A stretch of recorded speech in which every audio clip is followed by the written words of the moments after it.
listening to the Straight to Video podcast with Rob Lane.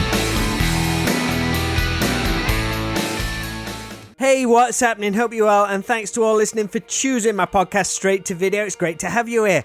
Austin Rocket is on the show today. Now, Austin is guitarist for garage, punk, rock and roll as the Hip Priests, who are without doubt one of the hardest working and productive bands on the UK underground rock and punk scene, notching up 37-inch singles, and they've just released their brand new album Roden House Blues, which takes its name from the building they're rehearsing out in their hometown of Nottingham. Austin and I had a really fun chat all about this new album, his introductions to music and the Nottingham scene from both a fan and musician's perspective. We chat a little about 80s BMX, first meetings with our good mutual friend and my old TCC bandmate Jamie Dellericht, touring in Europe, and also we think who were the best supergroup of all time. I think you'll enjoy it, and if you do, make sure to hit up thehippriests.com where you can order the album and also sign up to be part of the Spasm Gang to get all the behind the scenes access to the band and some exclusive merch.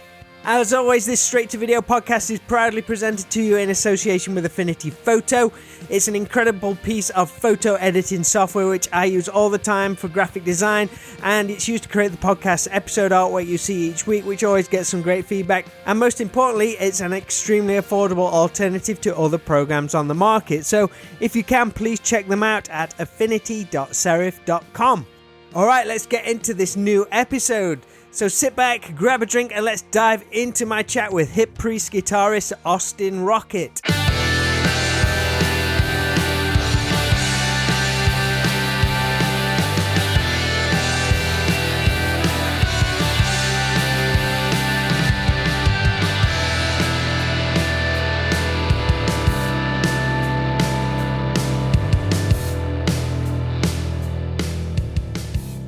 Hello. How we doing, mate? Yeah, not bad. Spent the day packing bloody records, to be honest. Are you like all hands on at the moment? Yeah, well, just me basically doing it. We brought the records back from Germany because that's where the plant was when we were on tour last week, and all got dropped at my house. And so I've just ended up doing it all because, to be honest, sometimes it's easier than trying to get the other guys round. I always enjoy that. It's very rewarding. Yeah, I don't mind it. Yeah, I've done it for that many years now. It's like, Excellent stuff. What's the mongoose share? Are you old school BMX guy? Well, I loved it as a kid, but never any good, I was a rally burner kid. There you go.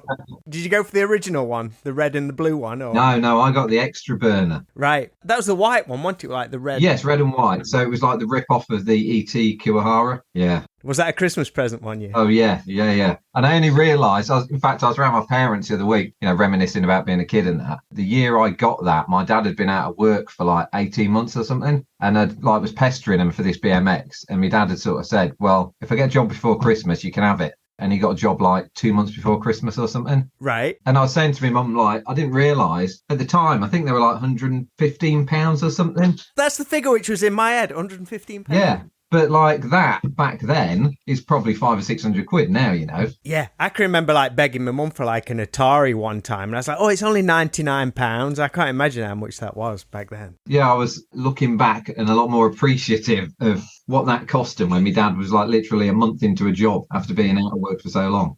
Crazy stuff. I went for the night burner. Oh, nice. I wish I still had it, mate. It was shoved behind the shed for years and got rusty, but I'd love to kept that in good condition. Those things go for crazy money. Yeah. I follow a couple of burner pages actually on Facebook, and one of my mates worked for Rally until a year or so ago. So they've been doing reissues and stuff like that, and I was always tempted by them, but it's I haven't got 700 quid to drop on a bike that's just going to sit in the garage. That's it. I brought a BMX about 6 or 7 years ago, and it's just stashed away now. I thought it'd be really cool to relive it all. Yeah, I did similar thing about 10 years ago. Bought a Skyway, Street Beat, the dream bike as a kid. I was getting divorced at the time and had a load of money. I was like, oh, I'm going to get one, and used it to pedal across Nottingham a few times, and then was like, oh, fuck that. Much too hard work. There's a new book that came out about a year ago, When We Were Rad. Yeah, I got it for Christmas, actually. Just finished reading it. Is it good? Oh, it's amazing, mate. Yeah, it's absolutely fantastic because it covers every aspect of BMX in the 80s.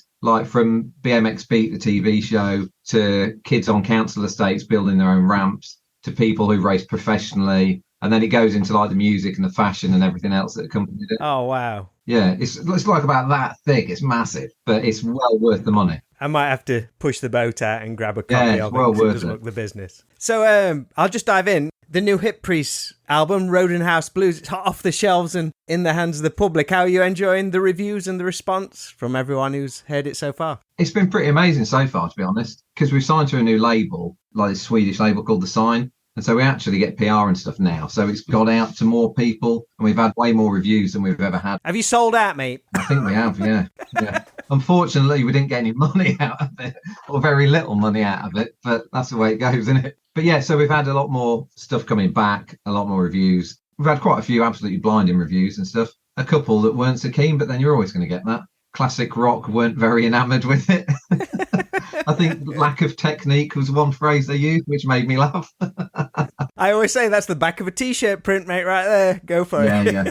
In fact, it kind of makes me laugh in some ways with those magazines like Classic Rock. I think their main criticism was they've done the same thing as on their other albums. There's not a massive variation. It's like, but these are the guys who loved every Motorhead album that ever came out. Yeah, and they'll have AC/DC on the front cover of probably that same issue. Yeah, there you go. The sound reminds me, in my limited punk rock world of knowledge, of The Explosion meets Motorhead. Ah, cool. Ah, that's nice, yeah. Yeah, I like that. I was trying to think, who does this sound like? Who does this sound like? And I love that album from The Explosion, Black Tape. It's one of my all-time favourites. And I thought, it's that. That's what it sounds like. Where does it sit in your head as who you would describe it to for those who aren't familiar? To be honest, like the awkward question when I'm at work and things like that, oh, you're in a band, what do you sound like? I tend to just say Motorhead because it's the easiest thing that someone that doesn't know a great deal about rock or punk can relate to, sort of thing, because everyone knows what Motorhead sound like. But probably say a bit of Helicopters in there, a bit of Turbonegro. It was those kind of Scandi rock bands that were our biggest influence in the first place. And they were kind of like really broke through around the time Hip Priest started, I think, like the mid-2000s, like Helicopters and all that kind of stuff. Yeah, that was their sort of prime time kind of thing. I think you've said Zodiac Mindwarper, a surprisingly big influence on the vibe of the band. Yeah, always have been, yeah. I remember like getting that record when I was, 12, 13 or something, and listening to it every day on my paper round for months. I was just obsessed with that record. I joined the Hip Priest, and it just came up in conversation that Lee was like a massive fan as well, and he'd seen them like loads around the time because he's from London, so living down there he saw them a lot. I never expected him to be into Zodiac Mindwarp, bizarrely. Where did you get your copy of the album from back in the day? I think I had it on cassette. I'd seen like Prime Mover on Raw Power. It was either on Raw Power or the chart show, when the chart show used to do like the metal chart. Yeah, well, you had to wait 4 weeks for the rock chart to come around. Yeah. What was it? It was like the alternative chart. Can't remember what there was on there. It was like the indie one. Indie, that's it. And dance, maybe. Yeah, there was, yeah. Got excited for them like 30-second clips that were going to be on the rock chart that Saturday. Yeah, and then you'd be like, like they'd be doing the countdown or something and Black Crows would come on, but then they wouldn't play that. They'd play Europe or something. You'd be like, fuck, play the one I want to hear. You guys have already got a bunch of videos for songs from this album already. That's like the modern day thing now, where bands release so many tracks before the album comes out. You were onto that. Yeah, that was the thing, like through the label basically, because we'd just done budget videos in the past. Like we got a mate in London, that's what he does for a living, so he'd do like, a mate's rate kind of video, film some live footage and then splice it in with us. He always did a great job, but it's quite low budget sort of thing. And then when we signed to the label, they said, right, we want, I think it was 4 videos, in the run up to the album. They gave us a budget for it. Like we still got our old mates to do one of them, but then the other 3 were done by, like a team in Nottingham, really. They look really good. Turned out great. Yeah. I mean, especially the Just to Get By one that we did in a church. That was Alex, who was the director. That was his like whole vision. He like found the location. He had the idea of storyboarding the other part in it with the guy who's sort of stumbling through town and that. And we just, do whatever you want to do, Alex. We trust you. And it came out incredible, that one. You've done like a really cool limited edition run of the album on vinyl with its own Hip Priest comic book. What can you tell us about the creation of that? Was that a collaborative thing, or who came up with the idea and got that all happening? Like we've always done, because we've done so many 7-inches, and every time we did a 7-inch, we would always do like a limited edition version. We have this, suppose you call it a fan club called the Spasm Gang. And if people join that, it means they could buy the limited edition versions of the singles. So we've done that over like, I think of the 30 singles we've done, we started at 2 or 3. So we've done like 20 something of these limited editions. We give away anything from like a badge set to a sweatband to a poster to whatever would come with it. What didn't make the cut in ideas? How creative have you got?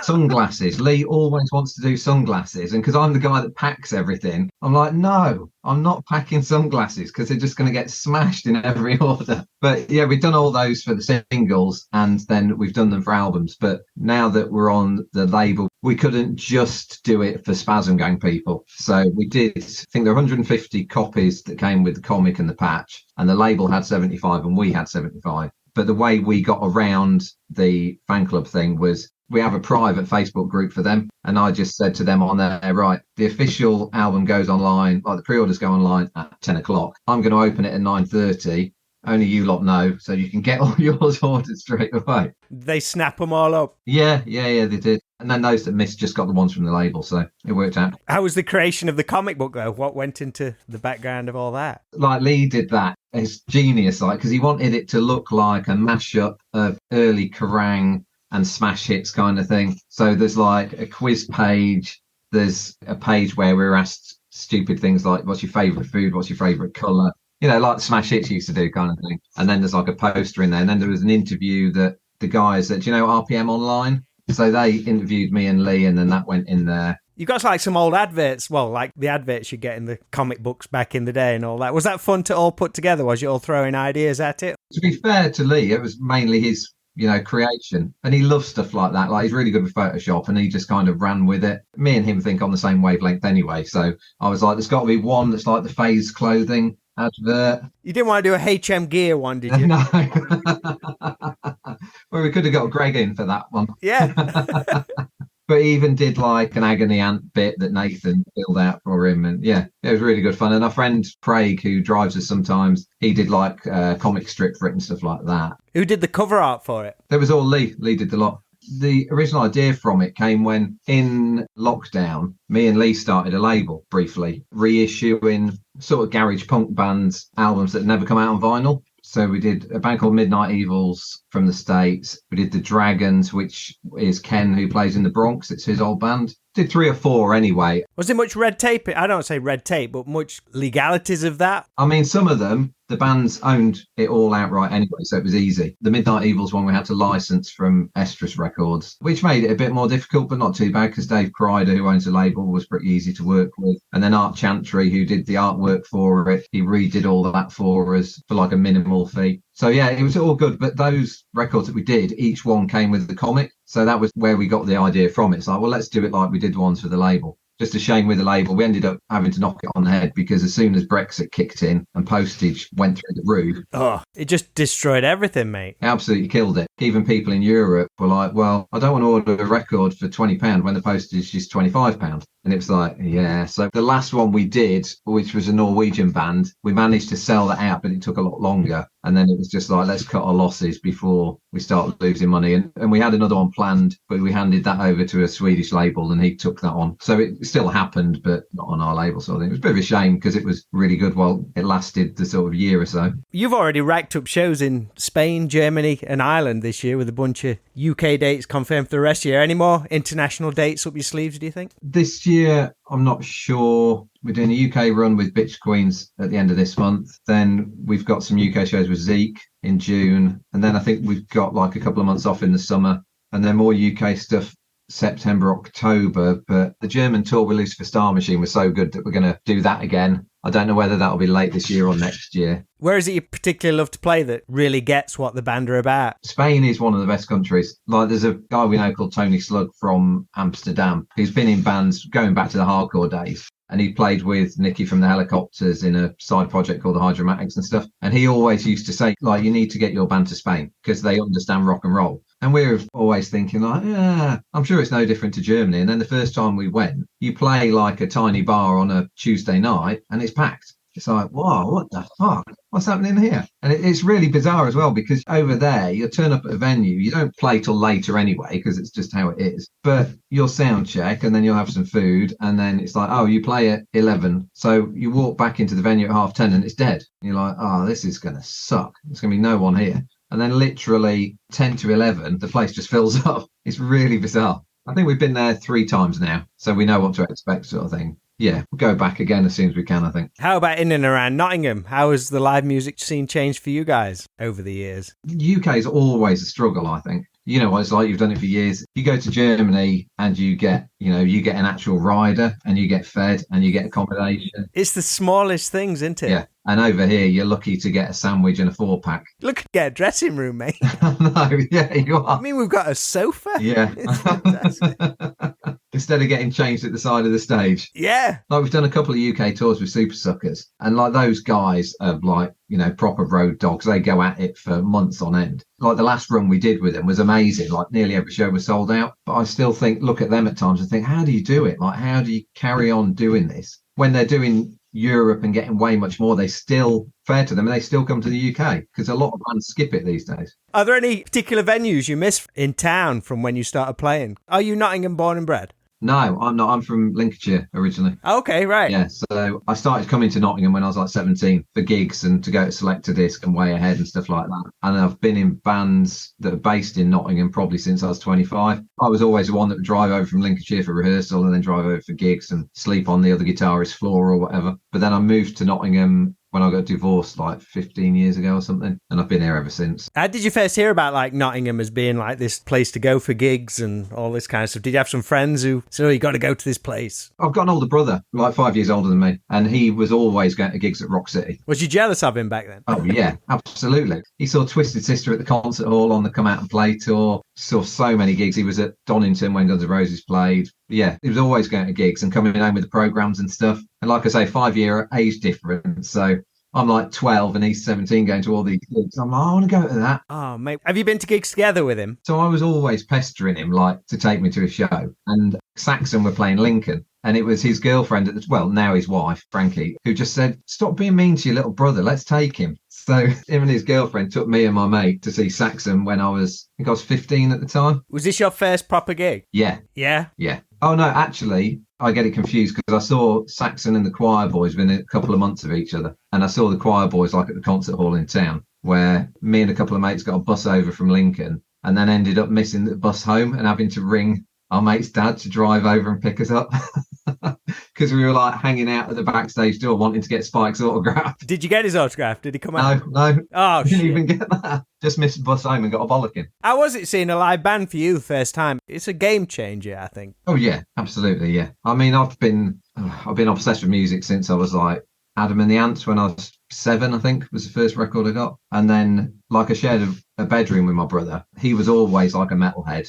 I was into like Adam and the Ants and Madness and then a bit of early hip hop and that because the break dancing thing that went hand in hand with BMX at the time. But my brother would always be like, take that shit off the stereo. We're putting on Twisted Sister. Brainwashed me in a way into getting into metal. And so, yeah, I listened to all that sort of stuff. Did he ever play in a band? No, I remember him buying a guitar off a mate, but then giving up after a few months of trying to play it sort of thing. But it was like sharing a room with him was great because we were in a little village. Like back then, villages in the 80s in Lincolnshire, your mates were your mates no matter what they're into. He was like the village metalhead biker guy and his mates were all punks and skins and mods and they would all swap records. So I would just hear whatever was in his room. So I remember like hearing Exploited and GBH and stuff when I was like 10. And I bought an Exploited record when I was like 10 or 11 and didn't like it, but swapped it with one of his punk mates for some other punk singles and stuff like that. What did they make of you? Because was they all like 15, 16 at that time? Yeah, they would have been, yeah. And I was just like, yeah, this snotty little kid going, can I borrow that record, mate? Can I borrow that record? It was the one thing that just triggered in me. It was that Stand and Deliver single by Adam and the Ants that really gripped me. And I remember my mum buying me the 7-inch and then I used to save up all my money to buy each one of his records, but just became obsessed with it. And I have been ever since, Still got those records now. But then when I got into metal, when I was sort of 13, 14 age, then it was going to Lincoln. There was a record shop in Lincoln called Signals, basically a purely metal record shop. It was amazing. Oh, I bet they had all the badges and patches and everything, didn't they? Oh, it was incredible. Like you'd go in and there would be all these glammies hanging around at the counter and that. And me and my mate just be like, whoa. And then you'd take up, approaching the record counter as a kid. And they're like, some 6 foot tall bloke with massive hair just looking at, what you got there? Oh, I've got this Faster Pussycat record. Oh, yeah, that one's good. You want to maybe get this one as well, sort of thing, So Lincoln had a bit of a glam rock scene then? Oh, yeah, because this record shop was opposite a place called the Cornhill Vaults, this underground, like, bar. It's where my brother used to go drinking and stuff. And there was a rock club there called Lasers as well. And there was a couple of glam bands, I think Tamer and Rat Pack, which I didn't see. My brother saw them. In fact, the guy from them went on to do a band called K.O. Kane. Oh, Knockout Kane. Yes, that's them. Yeah. It's not Dean, is it? Yes, that's him. Yeah. Yeah. So he was in Rat Pack. Oh, nice. Because you used to see, like, he always looked like he'd just come off the strip, you know. He'd be hanging out in Signals and stuff like that, and you'd see him and think, whoa, who's that guy? What about your kind of musical journey prior to the Hip Priest? When did you first pick up a guitar? Really late, actually. So I started on bass when I was 17. When I was, I think, 14, 15, I went to an all-boys school, and in the same town, there was an all-girls school. And this girl came up to me at the bus stop one day, who was like the metalhead girl. And I was like the metalhead guy at my school. She looked like Lita Ford. No, unfortunately not. If only. But she came up to me and said, oh, I've made you a tape. I think you'll like it. And one side was Hanoi Rocks, and the other side was It's Alive by the Ramones. Right. Oh, wow. And like that Ramones record was an absolute game changer for me. From being a full-on metalhead, as soon as I heard It's Alive, I was like, whoa. Like, I remember getting home off the bus and running around to my mate's house and saying, you've got to listen to this. It's incredible. What year would that be, do you reckon? Oh, maybe 85, 86, something like that. And I'd seen like a Ramones record in my brother's record collection, but just assumed they were a metal band because they had long hair. And then, yeah, when I heard that, it was a big game changer. And then I kind of really wanted to play bass because of Dee Dee. And then a mate at school had got me into the Pistols, and I really liked Sid. So I was like, oh yeah, I want to play bass. But my parents would never buy me one. I think because my sister had done piano and given it up, and my brother had had a guitar and given it up. So they're like, well, we're not wasting our money again. You the youngest of three then? Yeah. So I had to wait until basically I could afford to buy one. I went off to art college in Lincoln, but I had a mate who was in sixth form who'd started playing bass, and he was really good. And when he bought like a new bass, he wanted to sell his Marlin Slammer, like super cheap precision copy. So I bought that off him. And then bizarrely, I was working like an evening job as a cleaner. I lived near an RAF station, so I used to do office cleaning there. I think I had like a Census Things t-shirt on at the time, and this guy came up to me in a Mega City 4 shirt, introduced himself sort of thing, and said, oh, do you play guitar or anything? I was like, oh, no, I've just bought a bass. It's like, do you want to do a band? It's like, oh, yeah, okay. Was they expected to play like Morgan Nichols from Senseless Things? That's who I used to aspire to be. Yeah, because that's the bar right there. Yeah, that's a bar that I never even got close to. Yeah, and he was into all that stuff, and he was like, right, you need to listen to Mega City 4 and The Cataran and Drive and all these other bands from that scene. And we just became like instant best mates sort of thing. Started a band together, and I didn't have a clue what I was doing. He would just be like, right, count the dots. We're going from 3 to 5 up to 7, and then we rehearsed in a youth club every Saturday and Sunday for hours on end. Yeah, there were no like proper rehearsal rooms back then. It was like either in upstairs at a pub or a church hall. We did end up moving to like a back room in a pub because one of our mates' parents had a pub, and they were like, oh yeah, you can use the storeroom out the back. I've done that. We used to do that, yeah. But I played bass for probably 5 or 6 years, I think. The stuff we were doing was like Census Things, Mega City 4. And then it became a bit more like US influence, like Descendants and stuff like that, early Green Day kind of thing. But then when those bands broke up was when I kind of heard the Helicopters and Backyard Babies. And so I was like, I don't want to play bass anymore. I want to play guitar. So I had one that I'd had for years, and then just started trying to teach myself and just carried on attempting to mimic things. Just copy off people. That's the way forward. What were some of the first shows you played live, either on bass or once you gone on to guitar? Anything jump to mind? First show I ever played on bass was at my sister's like 21st party, which was absolutely horrendous because the drummer got that pissed he couldn't hit the drums. Takes the pressure off you a little bit, though. Yeah, so it was an absolute car crash. But then we got rid of him and got someone else in, played like a local nightclub, which was the first gig I ever played where it was like, oh, this is actually good. We can do this, you know? What was the name of the band? Did you have a name? The Shreds. If I heard it back now, it'd probably sound absolutely atrocious. Felt pretty damn good back then, though. Yeah, totally. Yeah. When did things start to become pretty focused and like, yeah, I really want to make a go of this? I mean, I think I always did. Like with the Shreds, we were always, like, we used to gig as much as we could. We were only a 3-piece. And it was that thing of growing up in a village and you form a band with your mates. And then we were just like this little gang that did everything together and went everywhere together. Like we used to follow Census Things around the country and Mega City 4 and stuff like that. Do you have someone on drive or do you have to go on trains? Yeah, the drummer, he drove because he was like a year older than me and the guitarist. So he would just drive us everywhere.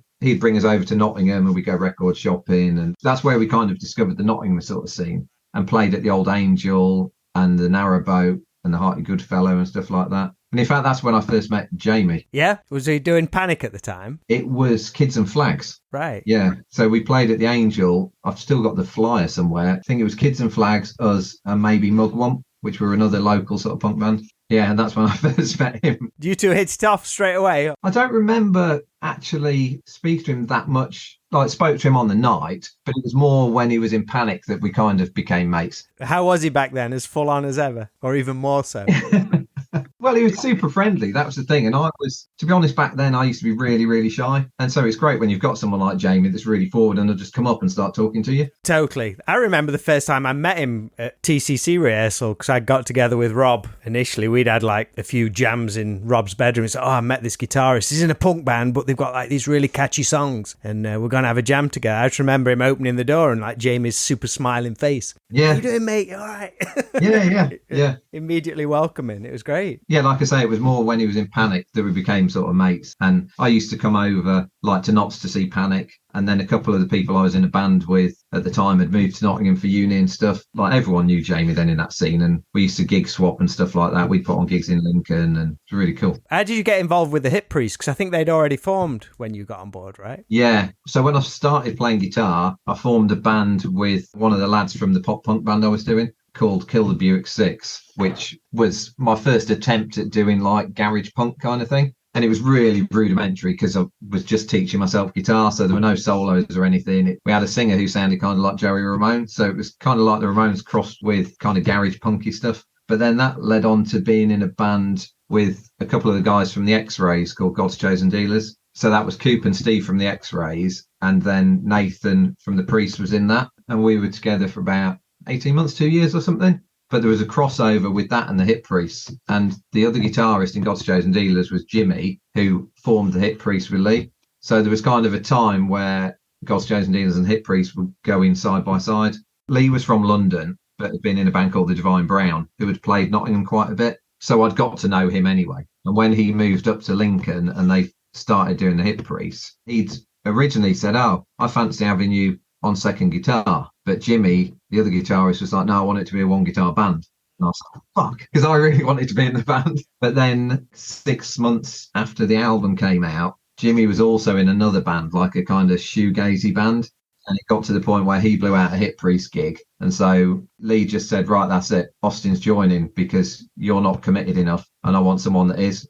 So there was about 6 months when we were both in the band, and then he quit anyway to do the shoegazy sort of full time. Did things step up a gear once you joined the Hip Priest? Not particularly, because it was like when the Priest started, it was really hard work. Like, that scene anyway has never been big. You know, I've seen Nashville Pussy playing Rock City Basement to 30 people. And the same with, like, not with the Helicopters, they would draw more, but they would still play Rock City Basement, you know. That's where all those bands played because they couldn't play anywhere bigger. And like I think Lee said, even in London, he's seen some of the bands from that scene play to hardly anyone as well. So it was always a small scene. And then when you just put that in the UK, there weren't many bands like the Hip Priest at the time doing what we were doing. There were some like a bit more garagey or a bit more 60s influence. But there'd be odd times where we'd get put on with like rockabilly or psychobilly bands, which was always a bit of a weird mix. You never know how it's going to go down. This could be great or it's not. Yeah, it was kind of hard work. It was a bit of a step up in some ways because we managed to do like a Germany-Holland tour, which I'd not done before. Those first few years of the Priest were really hard work, just trying to get gigs. And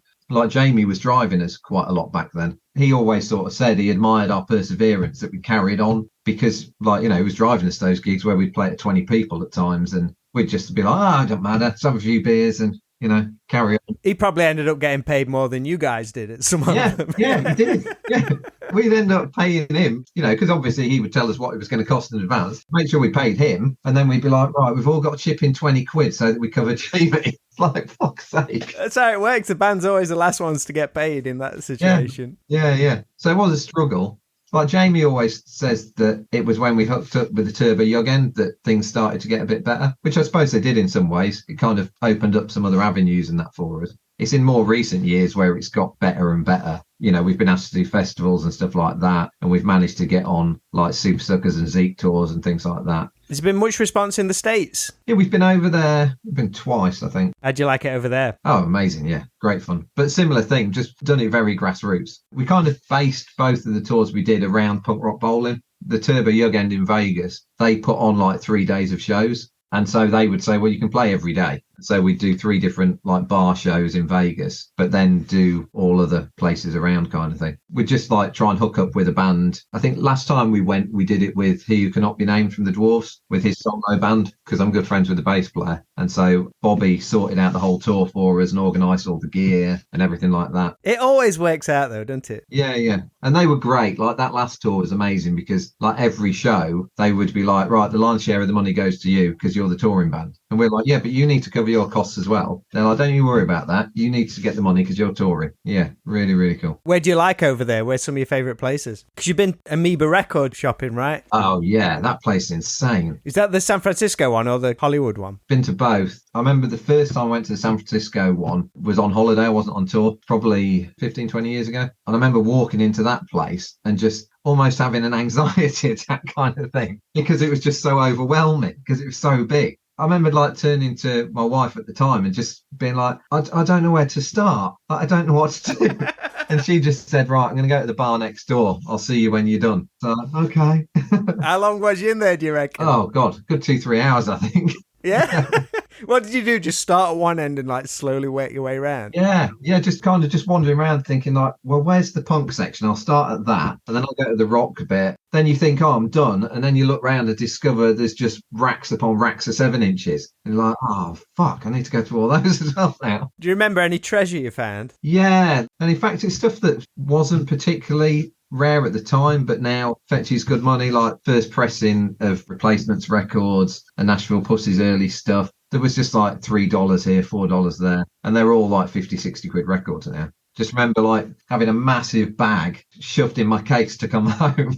Oh, it's the best, man. It's the best. You're also part of the band Scene Killers. How did that come together? Is that a totally different headspace to the Hit Priests? Yeah, very much so. It was the drummer in Scene Killers is one of my oldest friends, Luke. I've known Luke since he was 15 and I was probably early 20s at the time because he used to come and see the Shreds when we were playing in Lincoln. And so we've been mates for years and haven't played in a band together for years. But whenever we go out for a pint, now and again, he'd say, oh, we should probably do something. Let's just go and jam down the practice room or something. Like just play some Replacement songs together or something. Nothing ever came of it. And then Jesse, who's the singer, he moved over here from the East Bay, San Francisco. So he was massively embedded in that East Bay Lookout Records, Gilman Street scene. He was the singer in Blatz and the Grups and the Criminals, like Blatz and the Grups were on Lookout, and then the Criminals did stuff on Lookout, I think, and also Billy Joe's label Adeline. So he was fully immersed in that scene and, you know, played shows with Green Day when they were kids and stuff like that. What's he doing over here? His wife, I'm going to do an injustice by not remembering what she does now. She does something really clever with like pharmaceuticals. Right, oh, okay. She was coming over here to study and to teach, and they both wanted to get out of the US as well. And so I'd met Jesse the last time the Priests played in San Francisco. We played with his band, The Pathogens. And it was the Jamie Dellerick link comes in again because one of Jamie's favourite bands is the Grups. And so he knew Jesse. I'd told Jamie we were playing with his band and he said, oh, make sure you say hello from me. So that was my, when I first met Jesse, I said, oh, we've got a mutual friend, Jamie, says to say hello, kind of thing. So we got chatting and hit it off. So hence when him and his wife wanted to move over here, he was messaging me saying, right, what do I do about my bike license? Originally, they were meant to be moving to London. So he was asking me just general stuff about living in England. And then I got a message from him saying, actually, I'm moving to Nottingham. Would you mind checking out some flats for me and stuff like that? So I'm like, yeah, sure. So to go back to me and Luke, we're in a pub one night and I said, oh, Jesse from the Criminals is coming over. Like he's moving to Nottingham. And he just said, well, let's see if he wants to do a band. So I was like, yeah, okay. And that even crossed your mind? No, not really, no. But at the same time, the Hit Priests had a really busy year the year before. And both Lee and Des had said, oh, I don't want to do as much next year. Whereas I don't like sitting round doing nothing. Like, I just want to be out playing. So when Luke said about let's ask Jesse, I was like, well, yeah, because those two say they don't want to do as much with the Priest. So I'll probably have loads of time. So I text Jesse and literally within 10 minutes, he replied saying, yeah, I'm up for that. Let's get in a room as soon as I get there. And it just was easy, to be honest. We went in a room together. I had some riffs. He started singing over them. And then I think we went to the pub afterwards. We're talking to some mates and John said, oh, I'll play bass for you. I fancy doing something like that. Sounds good. And it just went on from there, really. Brilliant. So I guess it's kind of like a supergroup of musicians. Who's your favourite supergroup of all time? I think most supergroups tend to be pretty disappointing, bar Velvet Revolver, who I thought were amazing. There was some magic at the beginning of that. Yeah, that first record is incredible. And I went to see them that first time they came to the UK, and it was mind-blowing. Like, having never seen Guns N' Roses at that point, I was like, oh my God, it's Slash and Duff. Like, this is amazing. 13, 14, I was obsessed with Guns N' Roses. Like, when that first EP came out, my brother bought it, It's So Easy one, and I was obsessed with them from that point up until kind of Illusion, and then I was just, not interested. Because by that point, I was listening to Crass and Conflict and stuff anyway. I got to ask about the Guns N' Roses poster in the background. Yeah, so that is an original Appetite one from Lincoln's R Price at the time. It was one of the window display ones. Yeah, because it's still got the rips in the corners from where it was stapled up. Right, okay, like a proper promo poster for the album. Yeah. So brilliant. One of my mates who lived in Lincoln at the time was equally as obsessed with me.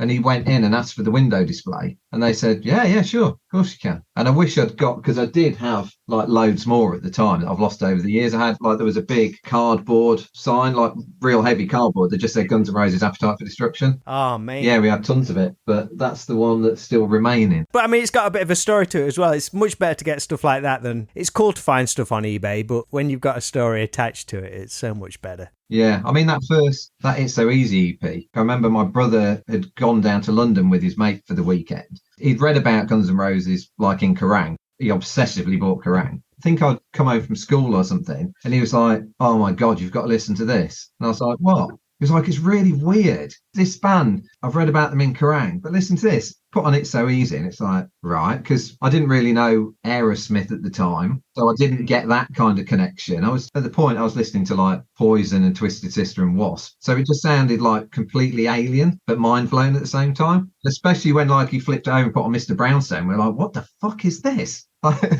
It's so weird, but it's so good. Oh, mate. Austin, I'm going to leave it on that. Fantastic, mate. I love chatting with you. It's been a lot of fun. I appreciate you coming on. Yeah, really enjoyed it, mate. Thank you.